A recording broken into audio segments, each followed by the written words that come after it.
Hi, everyone. I'm here again for another Freedom to Feel conversation with Chris Cirak.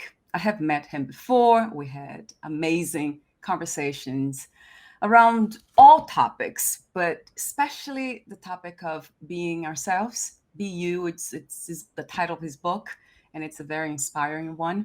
So today will be a bit different because we are kind of in that almost that vibe of freedom. So I have prepared, have some questions, but we will flow with it. But before that, I want to introduce him briefly. He's an authenticity coach, a spiritual teacher, mentor, and the author of Be You, The Journey of Self-Realization. He's also a graduate of the Eckhart Tolle School of Awakening and a certified meditation teacher by the World Yoga Alliance. I didn't know that. So, but for now, this is my brief introduction. But who is Chris in his own words? Oh wow! Every time we talk, it's a different answer, Yeah, and I right. hope it's a slightly more evolved one too. Um, I would say I find myself more and more being in service to my calling and the identity of doing things for myself and personal goals and such have more and more stepped aside to really look at what I can do for others and what I can do for the world and my contributions, and I think ultimately that's what all of our Yeah. existence is about. Is we work on ourselves, we heal ourselves, we expand ourselves, and then we get to a point where it's kind of enough of ourselves. Yes. But it's also, and not from a bad place, but also we've done the work to fulfill, kind of our own needs, and then gradually we turn outward, from inward to outward, and then the being of service part kicks in, and so these days I thrive on providing, like you mentioned earlier so kindly, mindfulness leadership. I do uh, presence and meditation retreats that help others deepen their practice or establish a new practice. And of course, through my writings, Be You, the book, and other posts and podcasts that I hope to spread the message. Yeah, and that's beautiful. Everything you do, it's so inspiring. It's very obvious that we all want to be ourselves in a sense of express our own feelings without any shame and guilt. But it's interesting to see that the "be you" message is often contradicted by the mind. It's almost the mind kicks in and says, "Wait a minute, I am being me, and I don't like it. There's a lot of things about myself that's just not that's it's not cool. That's not let's say happy." How do we kind of make peace with the all parts of ourselves, the you, the me that I call the body mind, and then the me that's the infinite consciousness that is limitless, that's free. No, that's a brilliant question. I hear it a lot. A lot of people say, "Well, I don't like myself, Yeah. um, and why should I be more of that?" And therein lies the challenge, right? Is the mind identified state of self judgment, of being Mhm. critical, not liking some parts, liking other parts, but this judgmental piece of ourselves, and but that is really the I call it the headspace. That's where all of this chatter exists, and a lot of it is not even our own. It's just been planted there, and we've been conditioned by our environment, by family members, peers, growing up, the media, could be inherited. Um, so the trick really is to come out of this mental head noise, and well, where to go when we're not thinking or in overthinking. Well, Mm, that's when we actually yeah, naturally start to sink into our body, and right. the body doesn't have that type of chatter. It has a voice, but it's a very different type of voice. It's the inner truth voice. You can call it your heart space, your intuition, your gut, your higher self, your inner divinity, whatever it may be. But there's a voice there that we all have, and it's a subtle voice. So we have to learn to give it the space to be Mm, loud enough. And so coming out of the headspace through meditation, there's many different types that can do that with different effects. The one that I teach primarily is Vipassana, and that really helps to get out of the head and into the body where that wisdom resides. That makes sense to me. So it's going back to the body, which is it's this organism that's anchored in the here now, right? So with that in mind, I want to ask you the question of that I have heard recently about freedom, which it is in the realm of freedom, but it's beyond that, of course. It's almost like freedom itself. A question that about existence. Why you probably heard before by scientists these days, they're always asking the same question. Why is there something rather than nothing? As you know, Buddhists, they do believe that this is nothingness. There's nothing really happening here, or there's everything is empty. But then it's a contradiction because we feel the opposite. Everything's so full of everything, all these experiences, the sense kind of brings everything into the consciousness. So what comes to mind when you ask that question to yourself, Chris? Well, Why ideally is there nothing. nothing, right? Huh. Yeah. So a couple of things come up for me. One is we've really we've gotten so used to reacting to things that the mind's reactivity, the mind needing to judge things and to know things. That's essentially the core of our reactivity. As soon as something arises in our field of experiences, we need to judge it and label it and assign some kind of value judgment.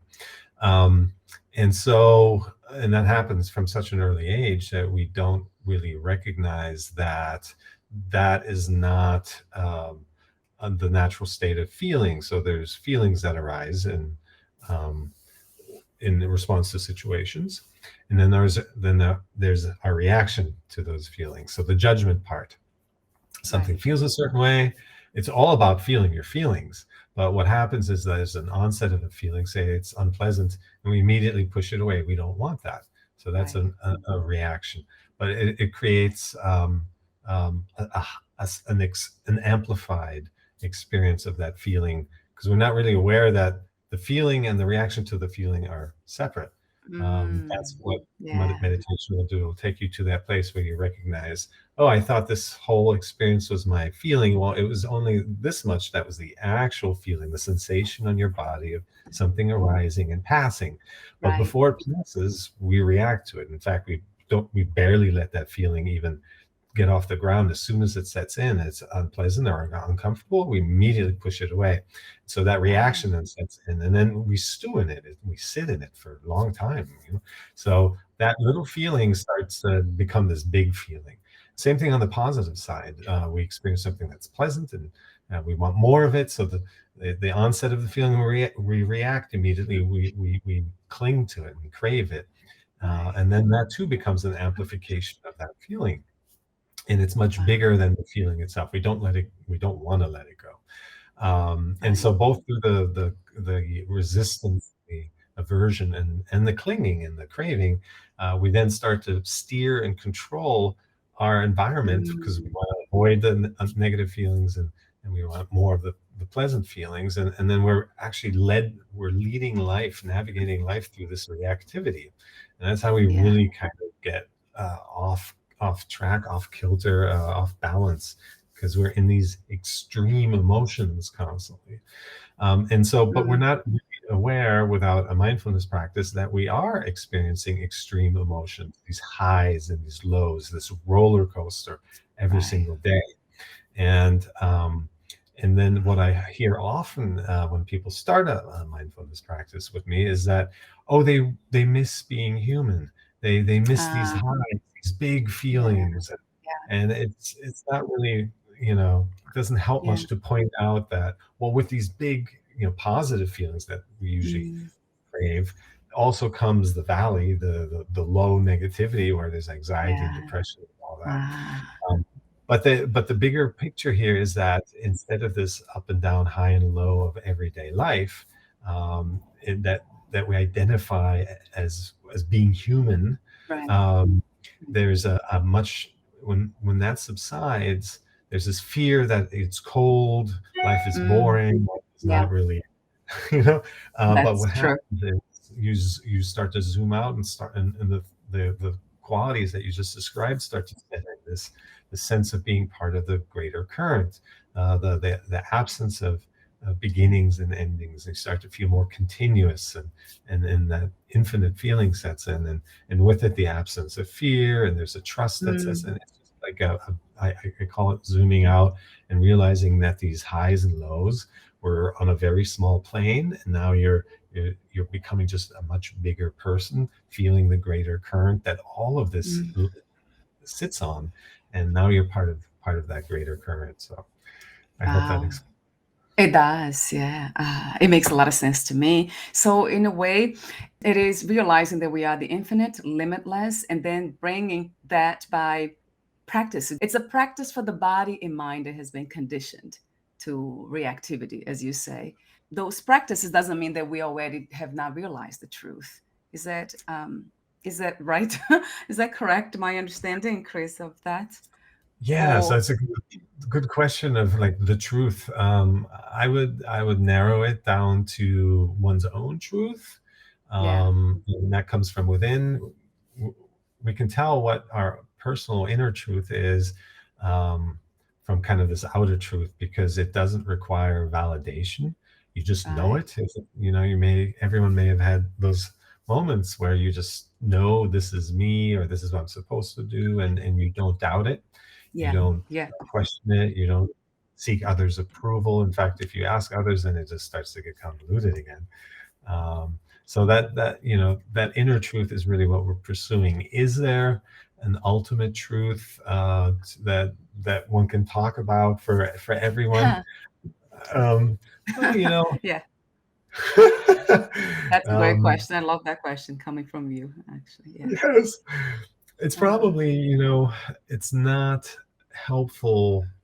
It's fun maybe to philosophize about it, but it yeah. doesn't, because you need Mm, to be who you are right now with mm, what scope you're experiencing, right, and that's what will right. take you to the next point of expansion. So, Yeah. thinking about something greater, because we can't see beyond where we currently are, and there's nothing right or wrong about Ah, where we are. And it's just staying present, really, mm. and that will take us to the next step. So the idea is to be exactly what we are in this moment, which it makes a lot of sense. It's presence, being present. Some of us are able to kind of sense that what we are experiencing is not the truth of reality. It's almost like seeing the reflection of the sun in a river, but not really realizing the sun. Like, oh, this is the sun because I see in the river the reflection of it, but it's not it. You have to look. You have to look up and actually see the sun. Um, so we misinterpret a lot of our experiences. For example, the sunset. That's a very classic example. We all think the sun is the sun is moving, but we are moving. So the earth is rotating. We are, and we all say that our experience is really the experience shows something that's not true, and we believe in it. It's almost like it's almost being left with the answer and not having the question. Oh yes! Oh my gosh, so much juicy stuff. Ever the seeker. I love this.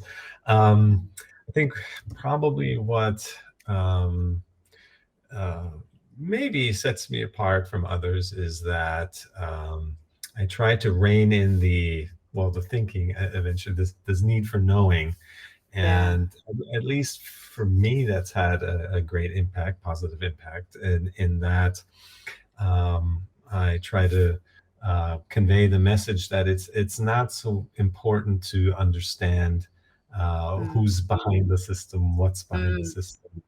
Um, there's a desire to know, of course, but Yeah. ultimately, because our mind is part of us, so there's that, and maybe a piece of that does contribute to the continued expansion, kind of that mental questioning. But generally, I think it's most valuable to just recognize how the system works, how Mm, we're designed, how life is designed to work, and that's really what I focus on.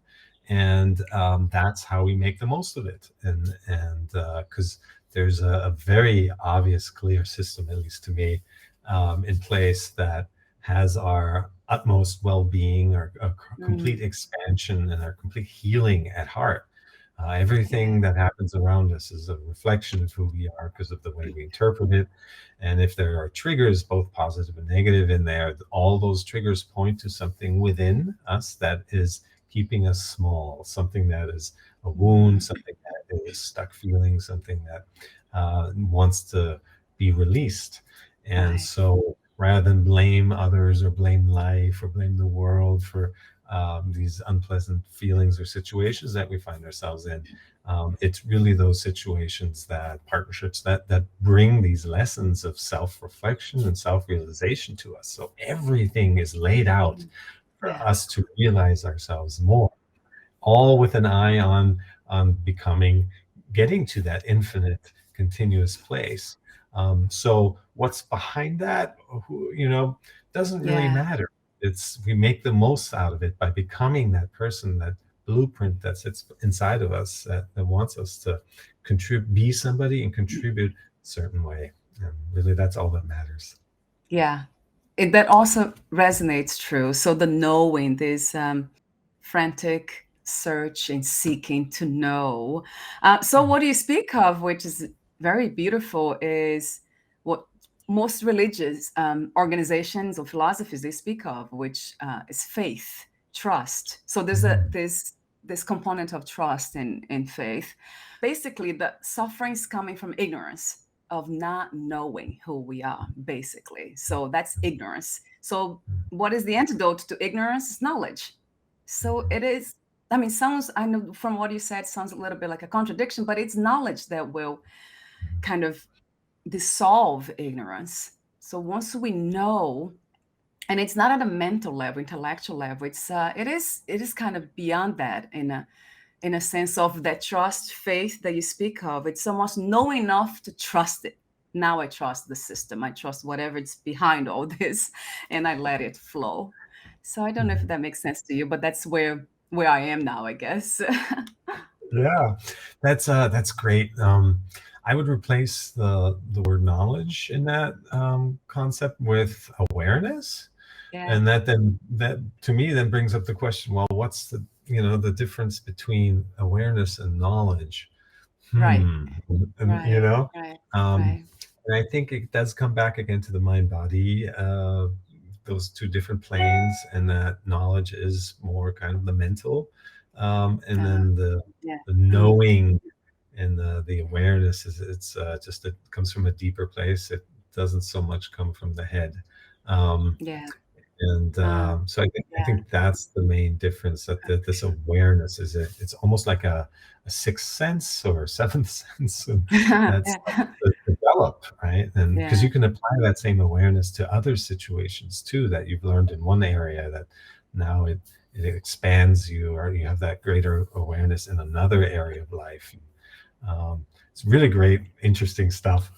Yeah, right. So, yeah, that's a great question about awareness and knowledge. I have another question for you. So, the practices, actually, not that will lead to the practices, but the goal of all this, the knowledge, the awareness, being conscious of something, whatever it is, and including now the practices, all the practices that we are engaging in.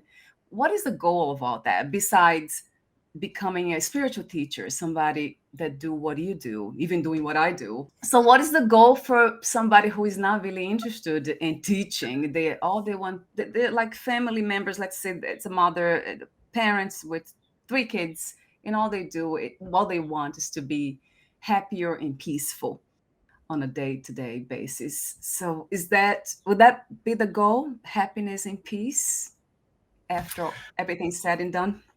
Yeah. So this is awesome. So I call this the three roads, and I talk about it in my book. And there's and it's essentially the three roads are uh, three different journeys of varying levels of resistance. Yeah. Um, And the long road is a path we can travel that we're continuously in resistance to something. We don't want it to be that way. We want it to be different because of some preconceived notion of what it should be. And we never relent. And so we just struggle to the end. We take Mhm. that. You might know somebody like that. They take that issue to their graves, literally, something that they resisted about their lives. Then there's the middle road, and that's probably where we spend most of our time, is we manifest the situation from these preconceived notions of what will bring us happiness and balance or abundance, whatever we lack. So we Right. create these situations. It might be a career, it might be some life situation that we pursue, even having children and a family, where like we were some of the motivation of that could be that you want to receive love or give love, whatever it is, but it's all like these wants and needs are all coming from a place of lack, something that we feel like we're Mm, missing. It's not bad, that's just how we're designed. right. Again, that's design. Right. And then through realizing that the external situation that we've created, that we've manifested from this inner lack, that permanent happiness is not to be found in that. When it comes to predicting the future, this need to know, right? So the mind is always projecting, trying to predict the future, which then always turns out different. It's too detailed, too subtle. There are too many energies at play.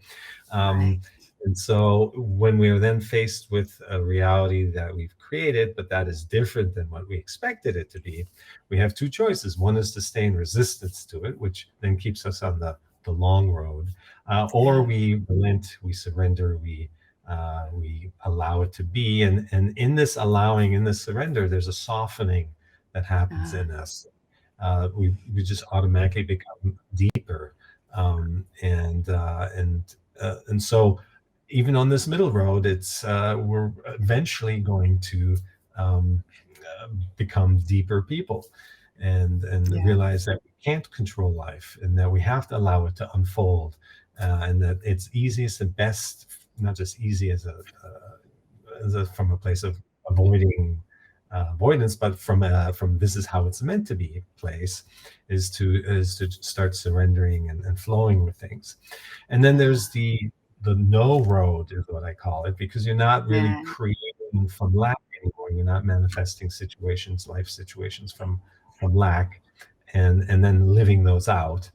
Ideally, learning to surrender to them. Mm, That's the most common road for everyone who has no interest in spirituality or self development and all that. yeah. Life is self development if you can't avoid Yeah. it. Right. So, so true. The middle road is a little more proactive. That's where you really, like we're talking about, you really take things into your own Mm, hands. Look at triggers, from everyday triggers, and you see them as an opportunity to heal and grow and expand from. And so, but everyone's life is a combination of these three roads, and you kind of want to maximize the no road, because yeah. you save yourself a lot of misery. Um, True. it all True. leads eventually on the scale of infinite, right? That everyone eventually will all get there. So if there is a goal, I don't usually talk about a goal, but it's just the goal of life, the design of Mm, life, is to mm, deepen us and get us to a place of non-resistance, and then we're flowing and we're unfolding, and there's no resistance in us to get very philosophical on this. Then we probably, because it requires stuckness, essentially, mm, yeah. to be in the physical, to be in Mm, our body, to want to experience life. If right. we're spirit forms, and we're just completely fluid with nothing to learn from and to Yeah. deepen from, then I don't think we would show up as bodies anymore. And Mm, yeah. that might be the No. end of that physical experience, and maybe other ones await. Ah, is that the case with some, I'd say, spiritual teachers that came before us, Buddha and Jesus, Krishna, so many others? Would you say that that's the case with them, that they didn't come back? Oh, who knows? But Well, they live on in. I remember my dad passing about 10 years ago now, and the greatest gift that he, when leaving his body to his family and those around him, was that he was in a place of complete non-resistance. Um, Yeah, and that left such an imprint because yeah, it gave me an experience of, well, if it hadn't been that way, if he was in resistance to right. anything, Yeah, that's a bad taste to leave people with, right? If somebody yes, doesn't yeah, want to go, yeah, um, yeah. and really Uh, burdens those around us. So if there is a selfish or selfless benefit to working through our own resistance, it's to not leave those that we leave behind with that with that resistance, but rather with yeah. non-resistance. So I think those previous spiritual teachers have just done the Uh, incredible task of leaving the world with an essence of non-resistance, and wow. that's the greatest gift. So death and happiness. So the fear of death, that's one thing that most of us kind of deal with, or at the mind level, at least dying, and Mhm. then other people dying around us, people we love, and then this chase for happiness, being well every day, at every moment. So the question is it? I don't want to say possible because I know everything's possible, but how do we get there? How do we lose that fear of dying? And how do we come to terms with the truth that happiness it's within? It's the state of being. It's not something that we chase, that we try to achieve. It's not a destination. Yes. Oh my gosh, this will fill in the rest of our time. Um, so we get there by living life, by living our life. It's the infatuation Yeah, with the external. I always emphasize that we are meant to really fully experience the world around us. So meditation, mindfulness, at least through my lens, it has nothing to do with renouncing the world around us, the material world, but rather really engaging with it fully, yeah, because by falling in love with things, with the stuff, we attach our happiness to these things. We're seeking this permanent happiness, yeah. and then these things will teach us that permanent happiness is not to be Mm, found in the yeah, things. And so slowly that experience of this trying to hang on to something, some experience or material object, whatever it is, and wanting it to be permanent, we learn the lesson that those things are yeah, not permanent. So there is right, happiness in those things, but it's impermanent. It's fleeting. It right. comes and goes, and then as part of that learning process, it turns us inward to that one place where happiness is permanent, and Uh, joy of being you is yeah, just is a permanent state. Um, and then from there, the personal evolution unfolds, and then ultimately the being of service um, uh, comes from that as well. So yeah, that's kind of the life arc that we're all going to experience in one form or another, and that's where life is directing us towards. Um, now, uh, I'm sorry, there were so many parts to your questions. Is there something? yeah. It's almost like you answer the question within the happiness, because holding on to anything pretty much is the realization that everything is impermanent. Then you look at our own bodies and like, oh my God, that's that's also another big piece of that truth, that Yeah. this is also, yeah, Yeah. Well, the trust is such a key word in this because again, it's not a mental trust. It's not thinking yeah, you know something and hanging on to that and right, making that trust dependent. It's a conditional trust that the mind comes up with. I trust this uh, situation. I trust this person for as right, long as they are the way I need them to be. And as yeah, soon as there's a shift and people change, situations are always evolving and changing, then it rattles our trust, yeah, and that's a rough way to live. And but true, rather by releasing this mental condition based behavior, a bigger, deeper trust emerges, um, and that is in this design of life that you don't have to figure it out. In fact, you don't want to figure it out ahead of living it, right? We plan our whole, Yeah. in our heads, in our minds, we Mm. plan our whole Yeah. life. And then we Yeah. want it to go a certain way, or we reach certain milestones, certain birthdays or ages, and then we Yeah. compare that to some mental conditioning of who we should be, what we should be Right. doing, what we should Yeah. have, and all these things. Um, it's just all that creates a certain amount of noise and misery ultimately. So letting go of that, this deeper trust emerges, and it's an absence. I think it's marked by an absence of fear. Yeah. um, Fear and anxiety kind of only live in these mental projections True. anyways. They're True. not, the only real fear is if you're in an actual dangerous situation and you're staring danger in the eye.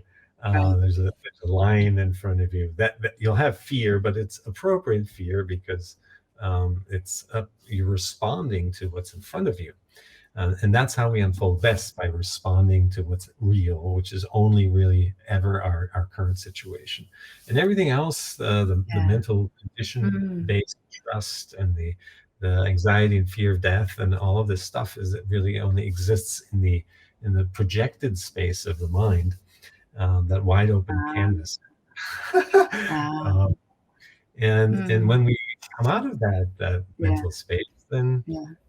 this fear of beginnings and endings, like I said, it just falls away, and this deeper trust sets in, Yeah. and you experience yourself as timeless and infinite and Mm. continuous. That's been my experience, at least. Oh my Mm. God, I love that. Yeah. Yeah. Thank you, Chris, for being open enough to life to let it life itself in, and just and what you become, what you find, it's you again, right? It's interesting. You keep finding, going back to this, to what's happening. How amazing. You mentioned earlier the Vipassana Mhm. meditation. Mhm. Why did you choose that form, this kind of yoga? Yeah, there's many different kinds. I tried many different kinds. I implore everyone to explore all the different variations and flavors, and some might apply at some point in life, and then you kind of grow out of that, or need something else. So you should never like harp on something, but it is important to find something that resonates and then stick with it, because you do need Yeah, time to deepen that practice. And right. for me, it really stuck out as something that was, in my view, the most, produced the most tangible and permanent change. It's very Uh, gradual as a technique, but it rewires, it brings us out of the reactivity of the mind, and to undo that wiring takes time. And so some of the more mantra based, or uh, visualization based meditation techniques, they work great, but they're not quite as long lasting, or as deep ranging. You see the effect is more immediate, so there's an oh appeal wow. there. But a lot of people are afraid of. So if you've heard of the 10-day Vipassana retreats that exist all over the world, and a lot of people I found are afraid of them, because Yeah, they're silent, so you're not allowed to talk or speak or write and any of these things, and that can be, as the mind especially, it sounds yeah, scary. yeah. And so I really make an effort in my 8-day retreats that I do, the BU retreats, to introduce these mindfulness principles of noble silence, and being present, and breath work, and just real, all the basic tenets of mindfulness in a moderate way, without going too extreme, too hardcore right off the bat. And Yeah. when you practice noble silence for just half a day, for example, we at my camps we do, um, you're silent until 11 a.m. and Wow. um, and then you realize, oh wow, that was half a day. That wasn't that bad. I Yeah. can do that again. I can do that longer. And so, really, it's a softer onboarding to all developing in this, or strengthening a practice. And everyone that comes to these retreats has some breakthrough or another. Wow. So it's very effective when it comes to the realization that you speak of, self-realization. Yes. So, Yeah. in speaking of that, are they these retreats? Can you gives us more information about location, and also how many times out of the year, and if you do it online too, and all that? I would love to know, Mhm. Chris. Yeah, absolutely. So the 2023 calendar just came out, and so there's several locations in Bali, where I am Yeah. headquartered, but also we have Portugal and Greece, and Mm, looking at California next month, yeah. and then possibly Mexico, and so it's a nice selection to pick from. With the focus is the self development and the personal growth, but a lot of the time it's a nice balance between practicing being, but also the Yeah. doing. So the activities that are specific to those locations, cultural immersion, cooking and culinary immersion, and so the nature is stunning in these places, and Yeah. connecting with Yeah. yourself really is connecting with nature. So it's a nice, Mm. well-rounded experience, and I invite everyone to come participate in one this year. Oh my God, it sounds really amazing to me. Yeah, I saw some of the pictures. In this, all the information, if for anyone who is interested, you're making me interested in these things, of course. My husband and I would love to go one of these days. So it's Cirak.com, right, Chris? Mhm, That's the website to find more mhm, information about the mhm, events. Are you mhm. also hosting events online? I do. Yeah, they're not scheduled at this time, but I do offer Zoom-based meditations, particularly for people that attend the retreats. There's follow-up events online to keep the practice going, to keep the community aspect going, and having a good support network is really important in all of this. Because when you go back home and you're confronted with your old life, Yeah, yeah, old circle of friends, and they, yeah. having a new Right. support network in place is really important. So, as you Yeah. participate in these retreats, the broader community opens up to you, and part of that is also Zoom and private sessions with myself, and um, yeah, Yeah. it's all happening. Yeah, it sounds really amazing. I love the way you say that too. It's all happening. Tell me about it happening now. So another, we're almost at the end, and I'll ask you the same question that I usually ask everyone. But actually, before that, I would like to ask another question that one of my guests these days just inspired me to ask. I know we talked about questioning the mind, this desire to know. Are there any questions, or is there one question that your mind is asking itself these days? Have you been, yeah, reflecting on anything? Yeah, I mean, so what I see as kind of the continued evolution of my personal practice, and just in general, is really releasing any beliefs, and the belief, I call it the truth structure, what we believe is the truth, and releasing that, because it's extremely limited. As brilliant as the mind is for many things, organizational, analytical um, skills, but the sense that the you know what it wants to know, which is the unknown, Yeah, is, yeah, and I would say it's the unknowable even. But if it yeah. is knowable, and then it doesn't come, the mind is not going to grasp it. It's far too Mm, limited. So letting mm, go of these beliefs, because every single belief is ultimately a limiting belief. Um, yeah. and so letting go of these Wow. limitations, if there is a greater knowledge to be assumed Yeah. somewhere, it will come from not believing anything. Wow. Of course, I heard that before, and the mind automatically asks, how can I navigate this reality without a belief system, without wanting to know? It's the nature of the mind, isn't it? To be curious, to ask questions, it wants to know. But that, the more I reflect upon that, I think about the idea of consciousness being everything that it's here, although we can't see it, it's the unknowable. But at the same time, it's almost like giving us the gift of the mind, so we can see what the amazing reality that consciousness or God can create. You're here to just kind of see everything that the consciousness itself has created, although it's not really created in essence. Would you like to end with anything else? Could be just a response to what I just said, or Mhm. anything that you left unsaid, Chris, for today. Yeah. So exactly, to build off what you just mentioned, it's nothing deserves to be rejected or denied in us. Everything has a purpose. If Right. it's something unpleasant, that will take us to a place where we learn to heal from it. And Right. it's uh, it's there is no such thing. I move away from kind of the traditional concept of an ego, because I found in myself and Yeah. listening to others that there was a sense of rejection, of not wanting this Mhm. thing that's inside of us, this Right.